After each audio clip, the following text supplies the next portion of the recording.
Hello and welcome back to Rogue Trader.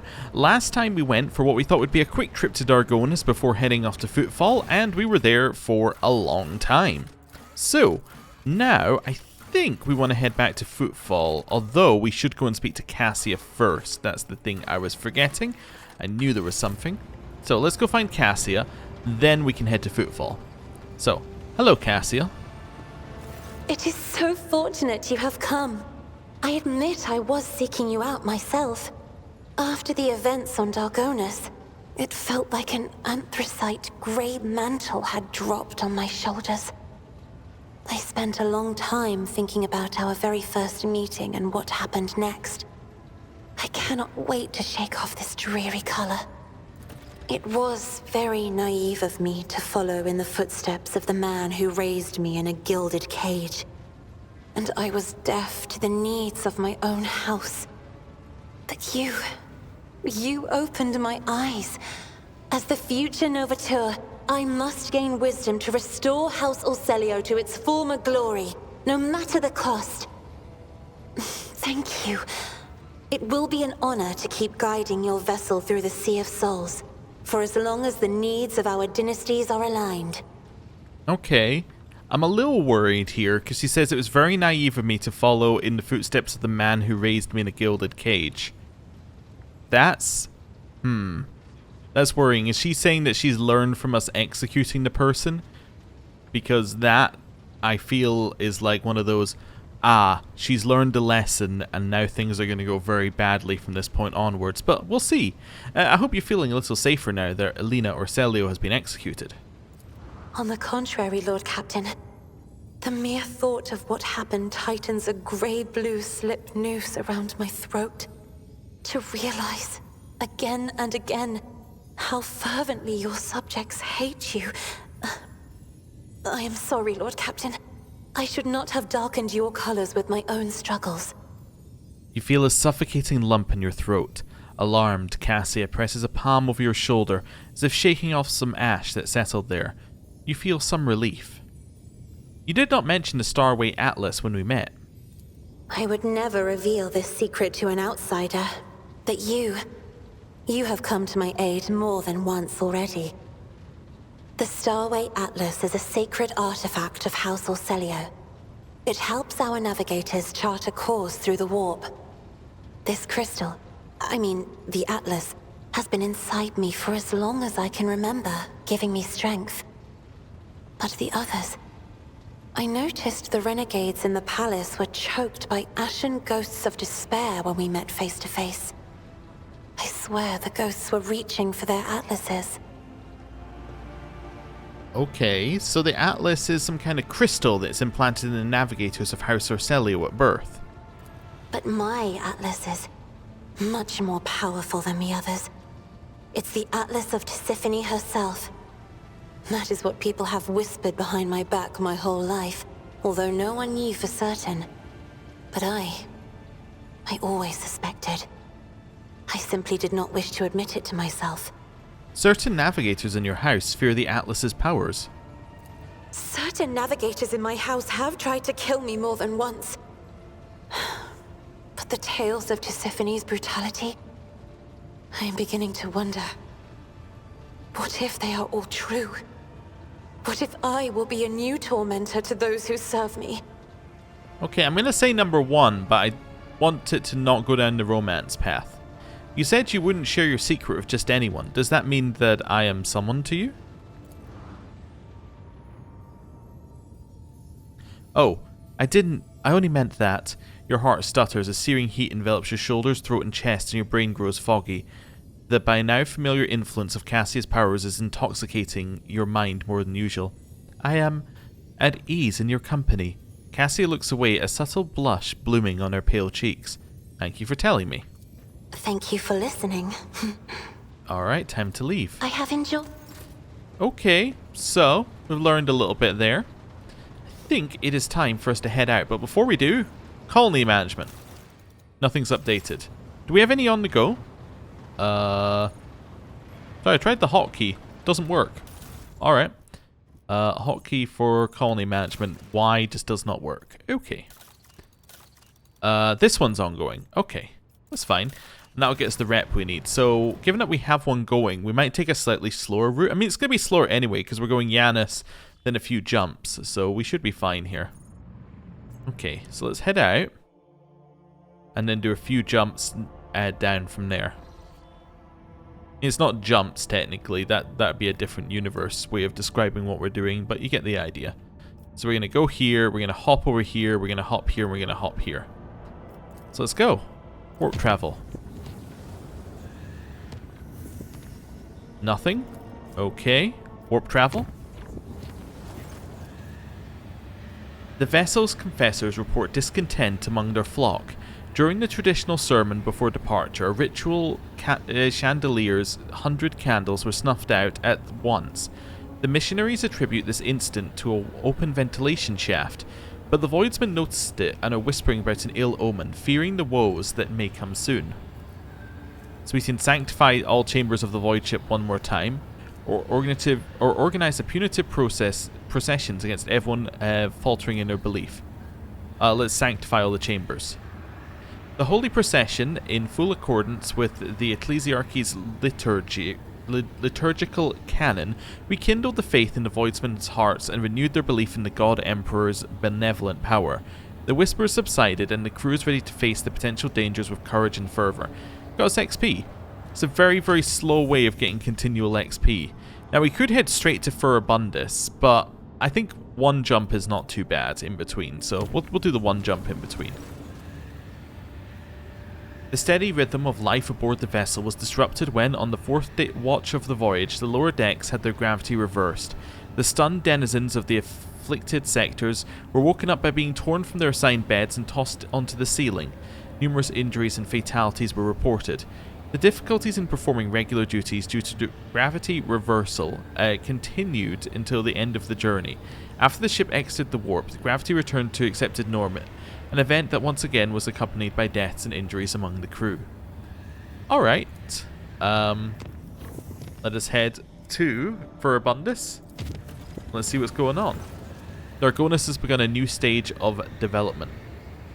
A trickle of disturbing news came from the navigator's chambers over the last few days. Allegedly, there is a vast shadow following the void ship through the depths of the Sea of Souls.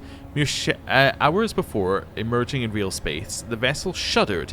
An unidentified leviathan had emerged from the rolling warp, wrapped its tentacles around the ship and started squeezing, trying to crack the hull like an egg.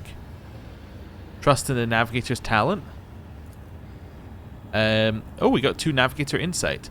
The ship's navigator engaged the warp monster in invisible combat by giving orders from her chamber. By following the Astronomican's guiding light and struggling against the mighty alien will seeking to break her at the same time, the guide managed to pry the void vessel from the nightmarish creature's grasp and execute an emergency translation to real space, with minimal losses among the crew and new insights into the nature of warp entities. Okay, so we got a new thing in Dargonus. Does it work here? Hey, the colony management hotkey works here. Okay, that's cool. Lord Captain, we have received a report from Dargonus. Some common folk from the now ruined Sisyphean 842949 have succumbed to the heresy of defiance. Forming into engine vandal gangs, they now ride among the wasteland on the wasteland-adapted cleaning Goliaths. They have declared themselves outside the law, raiding the hive's outskirts, only to escape retribution in toxic wastelands. Bereft of the grace of shelter beneath the walls of the blessed hives, they are willing to do anything to prolong their fleeting lives under the open sky. They curse your lordship's apparent cruelty. So, we've managed to create, like, Pandora from Borderlands. It's not the ideal outcome. Rumor has it that the Brigadier clan in charge of the debris removal in the ruins of Siphion kept in contact. We could pass on your words to the renegades via the Brigadiers, or force them to disclose locations of the rebels' nomadic camps. Was this Brigadier clan? This is a union of the workers and technomats who have been working on the lower levels of Siphion. Small-scale bosses of the watches and the shifts, useful common folk who prove their worth with diligent labour and valuable knowledge. Of course, they stand much lower than the esteemed trader, let alone the aristocrats, but the common folk heed their kin, and the brigadiers have both the authority and the ability to manage them. The Scythians keep to themselves, but the brigadiers have not shown any signs of disloyalty. They were the first to volunteer to return to the ruins of Scythian 84249 and set up the debris removal project. They are certainly useful and accustomed to praising the Emperor through their labour. Moreover, the grief at the loss of their home and the resilience with which they have accepted it made them appear like heroes and martyrs in the eyes of the other commoners. Okay, how do they survive in the wastelands and why do they decline my rule? This is a rather uncomfortable way of life, your lordship. They must always be wary of acid rain and hurricanes, moving a decent distance from the hives if they do not plan on raiding at that moment. They get their food from the abandoned outposts, paying for it with the lives of those killed by autonomous security systems. Water and promethium are rationed very strictly. They live by marauding and occasional hunts and plundering, sometimes their own kin and sometimes the outskirts of the hives. They are a tribe of degenerates and barbarians that is rapidly developing its own clan culture. The civilized residents of the hive shoot the scum any chance they get. Alright, I want to hear what the advisors have to say. If the engine vandals have managed to tame the ancient machine spirits, that means they are technomats or even tech priests among their ranks. That renders them negotiable. It would be efficient to utilize such renegades instead of disposing of them. A promise of reward for every piece of technology found in the wastelands of Dargonus and returned back to the dynasty will ensure their obedience and tractability. If you wish to exterminate the Melantac, do not waste your time on hunting them down. Instead, deceive them into defeating each other with a prize, a weapon, or a trophy they can fight for. After the Monkey are finished slicing each other up for the right to obtain it, your warriors shall finish the deed. This tactic proves itself to be very useful against your kind. Okay. The aristocrats of Dargonus despise them, but are also secretly afraid of them, correct? Renegades that can invoke such fear. I wonder, if I had exiles like this on my home, would they have curbed the ambitions of my brothers and sisters? Would they have supported me in the case of conflict? Oh, I am scheming and conspiring right now, am I not? Bravo, Lady Cassia. Do not be ashamed of the unique abilities bestowed upon you by your heritage. They are your birthright. Okay. I don't like Heinrich's encouraging Cassia's new bloodthirsty side. Okay. So, we have these three options now. Okay. Did I have other options before, like get rid of them, or not? I probably should read the options before and then ask my advisors, because it seems once you ask the advisors, your other options just go. So, what does this give us? So, we can get a wasteland generator, which appears to be some kind of weapon for a ship. Or something. Plus, we get 1 mechanisms, of which we currently have 0, and we'll lose profit factor.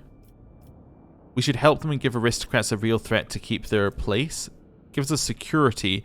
We become the leader of the engine vandals as an extra effect. What does that mean? Rogue Trader gains 1 MP. Alright. Or we should follow Urlet's advice. Let us spread rumours about certain valuables in the possession of the Vandals, and when they are done fighting among themselves, you shall conduct a raid and finish them off. That would get us Wasteland Twister. Very good weapon. Okay. We just have a look at this now I remembered I can do it. It gives us torpedo tubes capable of firing 5 short burning plasma torpedoes with 19 damage warheads. Okay. Interesting. What do we want to do here? I don't particularly like any of these options, if I'm honest with you. The there any I dislike more than others? That's the easiest way of picking, right? I don't like this one, although I do like...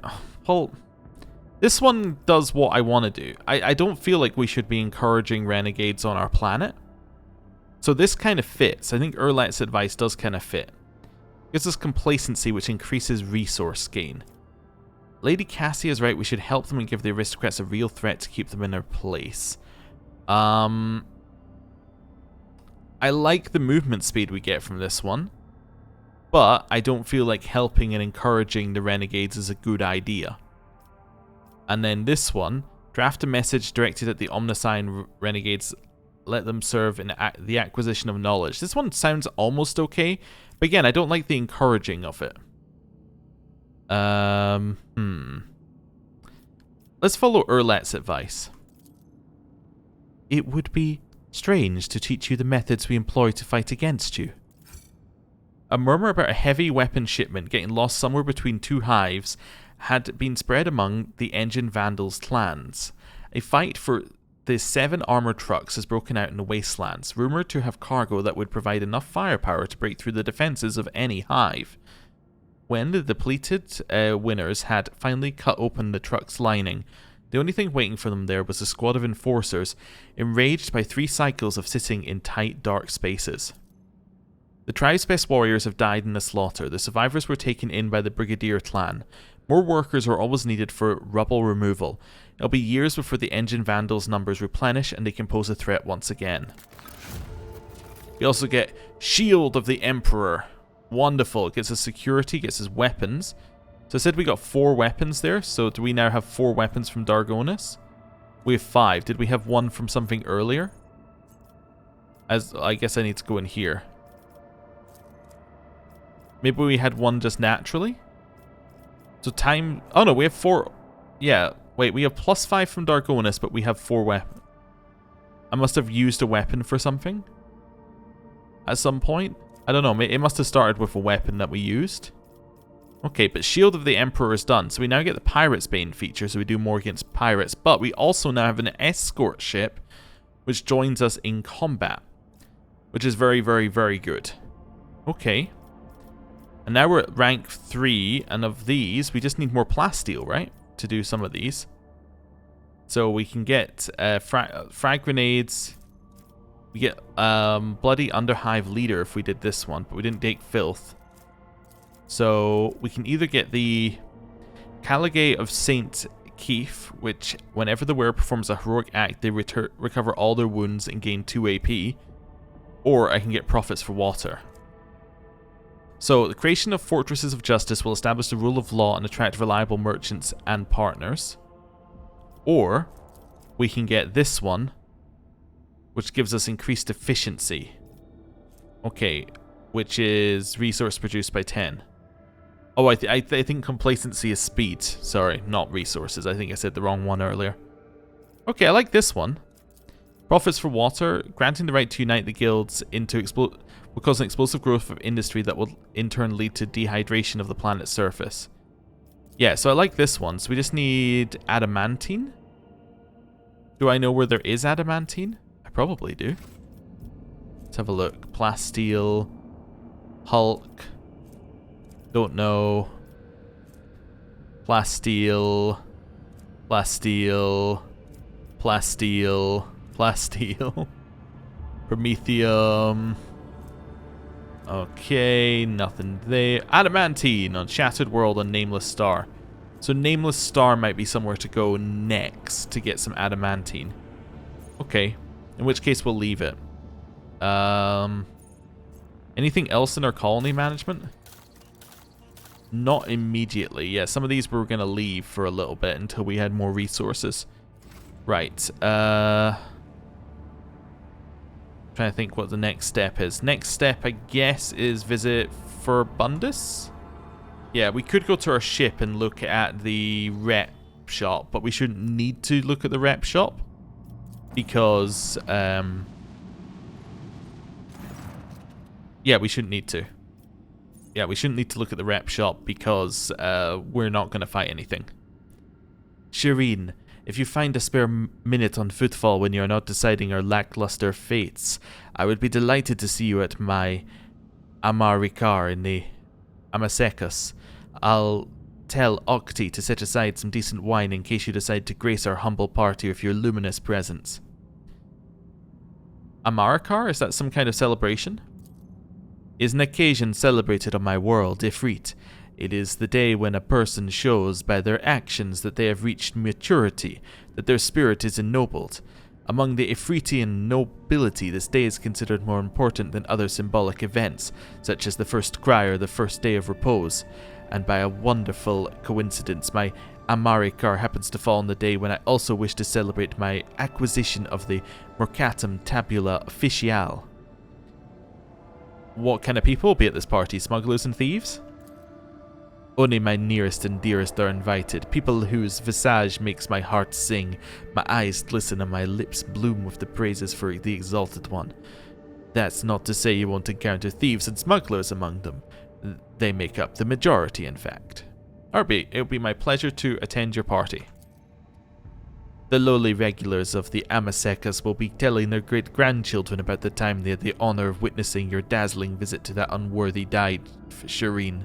That is, of course, if they live long enough to see their great-grandchildren. Okay. Oh, she's not here. I see. You know what, Argenta, and maybe we'll do an Adira. Do a little throwback. Oh, are we straight in the party? Oh, okay.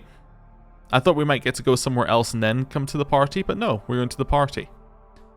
That's fine. We didn't bring Cassia. That's fair enough.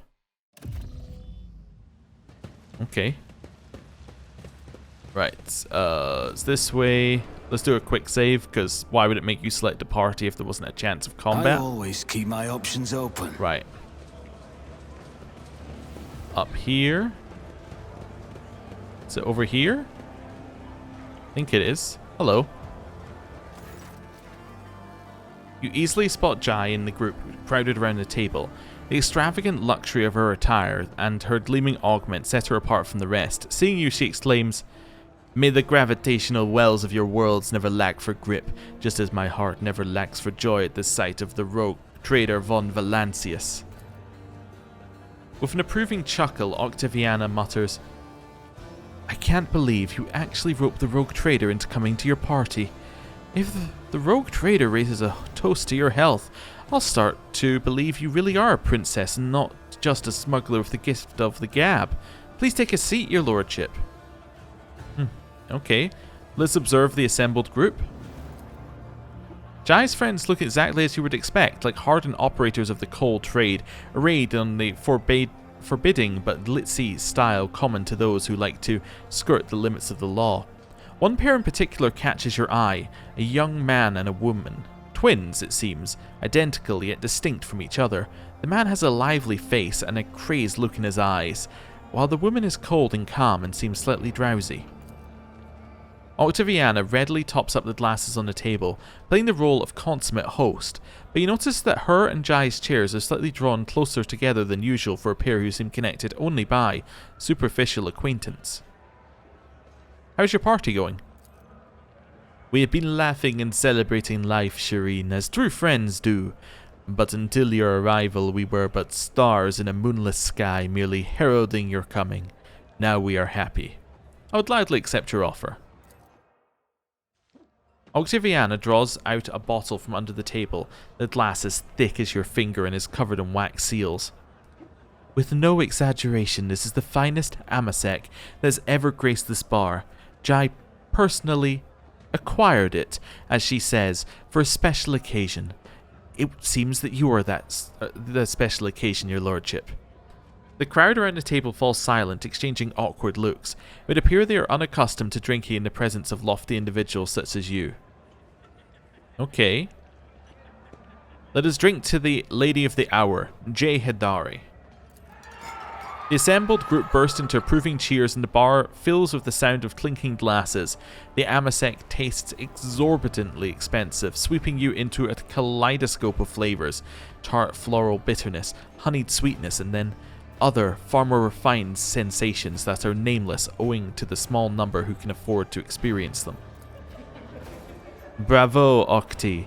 This amasek will do me very well indeed. Jai's self-satisfied reply elicits general laughter. The tension at the table seems to loosen slightly. Okay. Octaviana, you and Jai are friends? Octaviana offers you an arched smile. Friends, she is my worst enemy, the vengeful spirit of retribution, sent to punish me for my youthful transgressions. Mistress Hadari has a special gift for knocking me off balance and dragging me into difficulty. I would have barred her from the Amasekas long ago if it weren't for her habit of tossing money around like confetti, and of paying triple for anything she breaks. Do see, Shireen. Do you see the petty, miserly, callous, unforgiving friends the Exalted One has sent me? So these are your associates? The precious roses in the garden of my soul, and the golden little bees that bring honeyed riches to my treasure house. Yes, this is the crowd of rogue traders. Two identical ones are the trickster twins, my closest associates. Kor, a resident hothead, and his much wiser sister Tora.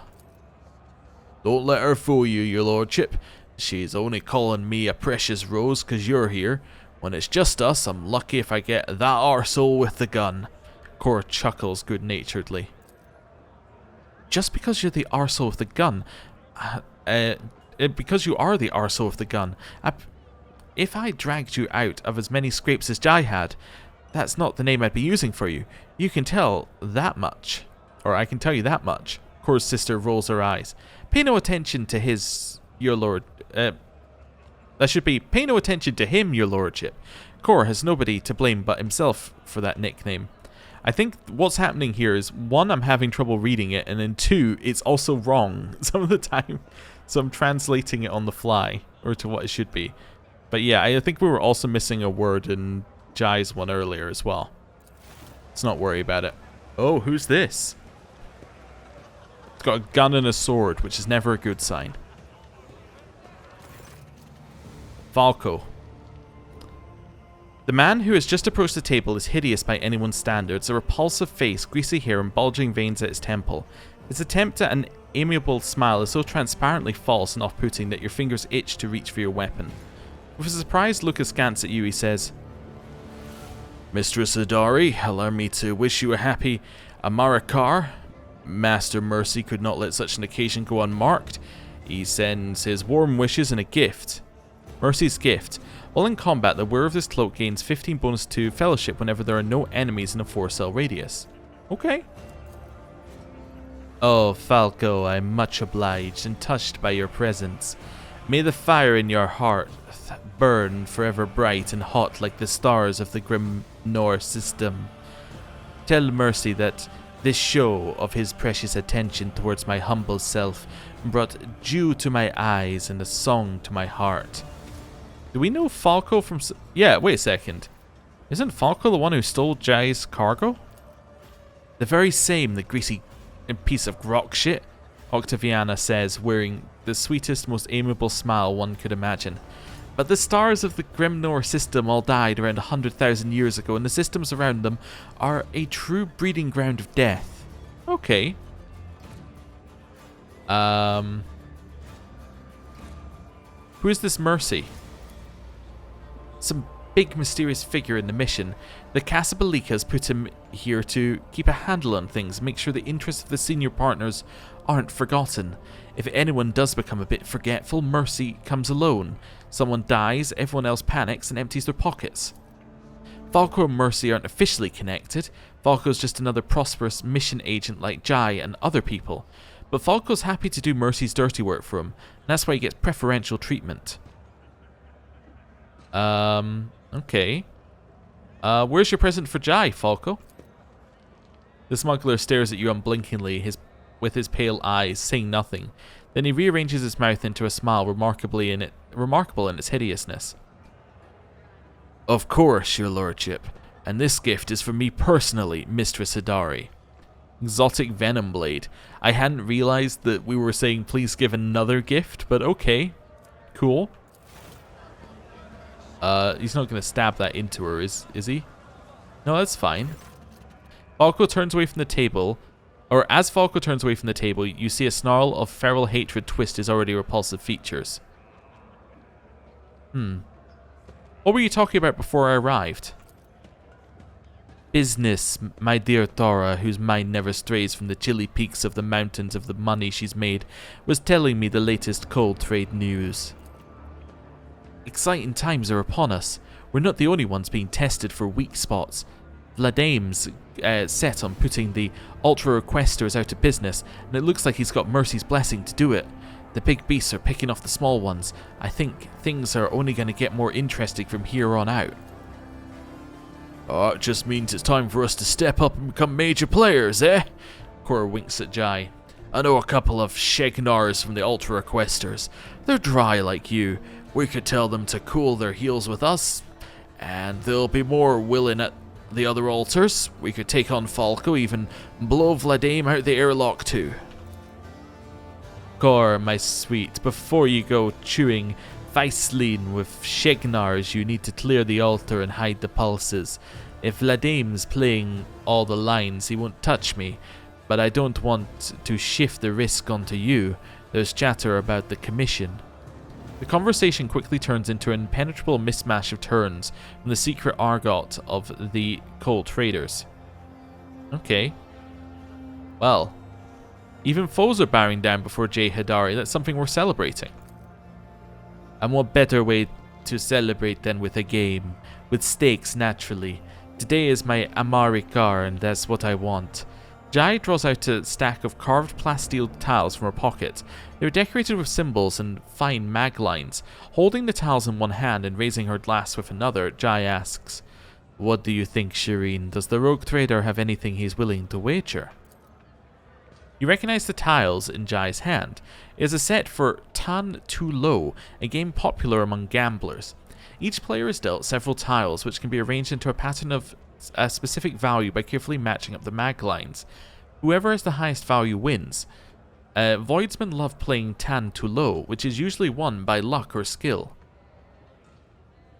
I shall play. Watch out for his lordship, lads. He was awfully quick to agree just now. I have a sneaking suspicion about how the rogue trader acquired all his countless riches. But I'll warn you now. Playing for money is considered wrong on Ifrit, because gaming is a tempting fate. So instead, we're going to play for wishes. A pile of tiles is placed in front of you and the other players. I'll use logic to look at my hand. The fact this is based on logic is a huge advantage for us. You've been dealt a poor hand. You cannot make a high value arrangement from the tiles. Glancing at her tiles and grinning, Jai declares resolutely, I am going to show my hand. The Exalted One loves me today. And if one doesn't show their hand, then what? Then you will have a chance to bow out of the game without losing. But you can only do that before someone announces they're going to show their hand. Well, no luck. Chuckling, Jai tosses her tiles onto the table. Her hand is significantly better than yours or anyone else's. And for my wish, I want everyone to drink to my good fortune. It has already granted me a gift fit for a queen. I'm talking about you, Shireen. May fortune continue to smile upon me. Everyone at the table eagerly raises their glasses. You join in before you even realize you are aware you have done so. A new stack of tiles is already waiting for you on the table. You realize that moments have skipped past without you knowing. Seems the Amasek is somewhat stronger than you thought. Okay, let's look at our new hand. Now this is definitely a good hand, one of the best you can get. When you look up, you see that everyone apart from Jai has already tossed their tiles onto the table in disappointment. It's just the two of us left, Shireen. I am going to show my hand. Let's show ours.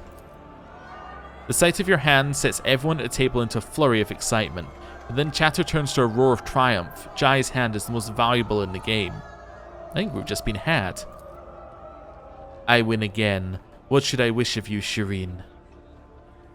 Okay. Let's go for number 2. Request a kiss when the opportunity presents itself. An intrigued smile appears on Jai's face. I love playing for high stakes, Shireen. An excellent suggestion. This is a debt I will definitely call in. Tiles are dispersed around the table, forming piles in front of each player. You suddenly feel your body grow heavy. The treacherous Amasek is slowly robbing you of your clarity of thought and dexterity. Let's look at our hands, or our tiles. Your hand is not especially good or bad. It's the kind of hand played only by someone desperate who has nothing left to bet. You can try and cheat, but it's not really going to work. Before anyone says they're showing their hand, I'm announcing a condition. Seeing as it's my Amicar today, the only stake I'll play for is a dance. Okay, you know what? We'll play. We're not going to cheat. If we lose, we win. Glancing at your hand, Jai discards her own tiles face down. Mine are worse. It looks like you've won, Shireen. I'll be delighted to grant you a wish. I think she just wanted to dance, personally. I think she's been deciding what everyone's hand is and playing this whole evening. The light plays on Jai's dark skin and glints off the silver augment on her throat. Moving with the grace of a sand snake, she holds your gaze and smiles mischievously. Her dark curls fall across her face, and you see the saucy glint in her eyes through her alluring curtain of hair. This dance is called the Dance of the Captive Ravanian Girl, when the governor of Ifrit, Semila Khan the Bright, crushed the Ravanian rebellion. The daughter of the rebel leader was brought to him, the beautiful Nayana. She danced for him, telling him of the struggle of our proud people, and he snatched a weapon from the guard's hand and aimed it at Selim Khan. The spark of love that he had kindled between them that day stopped the vice line from igniting in the cartridge, and both Nayana and Selim Khan lived through that day, and then many more days which they spent together. Well, that's enough betting for me. My luck is very fickle today. Unlike Amasek, you can always trust Amasek. It always lies. Smiling sweetly, Jai presses your goblet into your hand. Her skin seems to glow from within. Sparks of laughter in her eyes dance like flames. Okay, let's continue drunkenly flirting with her. By the throne, you are so beautiful, Jai. Let's see what she says. Oh, she's coming over here. She about to stab me? No? Leaning in, she whispers into your ear, I know, Shireen. Fog swaddles your mind in appealing ideas of other ways you could amuse yourself at this party. Surrendering to the maelstrom of chaotic thought, she let the all-pervading merriment determine your fate. Okay, is loading the bridge. That's not a good sign for us, I think. I think we got blackout drunk. We'll see, though. We'll see.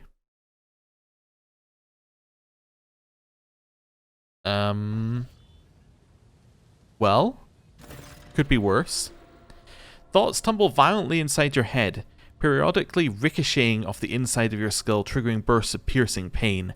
Your tongue feels desiccated and shriveled in your mouth, and it scrapes painfully against your teeth. Light. Light is the enemy. Self-awareness returns unbidden, bringing with it an inexplicable sense of awkwardness. Your beleaguered body violently protests against the very idea of getting out of your soft bed. You hear a soft sigh beside you. Looking over, you see the dark hair fanned out across your pillow. Jai, who cozy up next to you, is fast asleep, is fully dressed just as you are, or perhaps she is not asleep at all. Shireen, you certainly know how to have a good time. Try to remember the end of the party. Your memories have been split into tiny fragments that your mind mercifully refuses to reassemble into a clear picture of the scandalous events of last night. How did the night end? I don't remember all of it. I think we shot at some people over their heads. Someone didn't offer us the required amount of respect. Then you said that flying a shuttle was easy and you would bet your warrant that you could get us off the ship. We also stripped a man and burnt his clothes because the sight of them offended the Exalted One. I can still smell the singed fibers now. You can smell it too, and you feel slight burn marks across your fingers. You notice one more thing. Your lips feel rough and dry, like they have been nipped over and over by another's teeth. How did you end up in my chambers? I helped you get back to your quarters, then I couldn't find the door to get out again. You graciously gave up 35% of your bed for me. Yes, I think that's the number our haggling ended on. You and I, we did not fall into bed together just to sleep, did we? Turning her remarkably fresh-looking face to you, Jai smirks. You don't remember anything at all, Shireen? Oh, neither do I. All the better. What sweet and filling scenarios we can imagine to fill in the gaps. We need to make ourselves presentable. I'm sorry to say you're right, Shireen. No matter how soft the bed or how pleasant the company, there is a line we must not cross, and I am perilously close to doing exactly that by getting a couple of bottles of delicious medicine for her aching heads. Okay. And then the party is over. Okay. Well, it must have been a good party because we don't remember any of it. Is there anything new here? No, I don't think we've actually done any new planets, so there's not going to be any new stuff. Okay.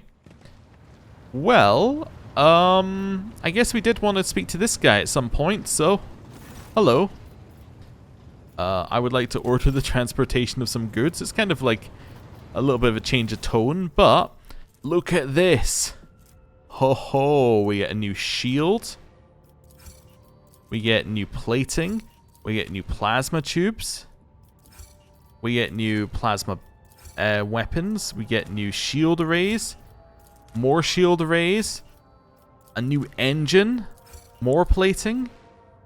This is good. Have I got anything to trade here? No. Okay. Let's have a quick look at our ship now. Voidship management. So, weapons.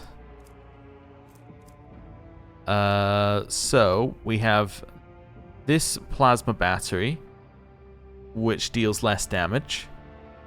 We have these torpedo tubes.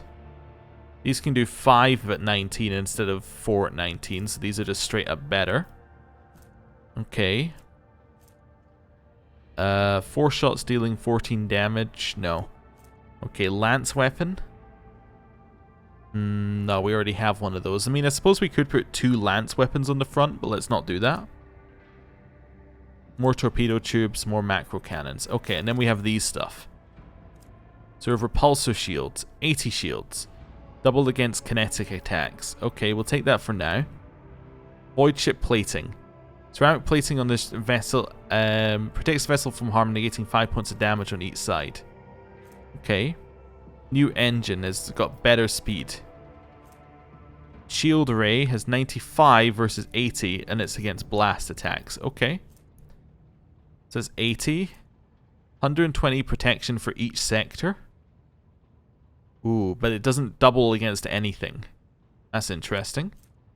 Assault stuff negates 9 points of damage on the fort and 5 points on all other sides. Well, that's just straight up better.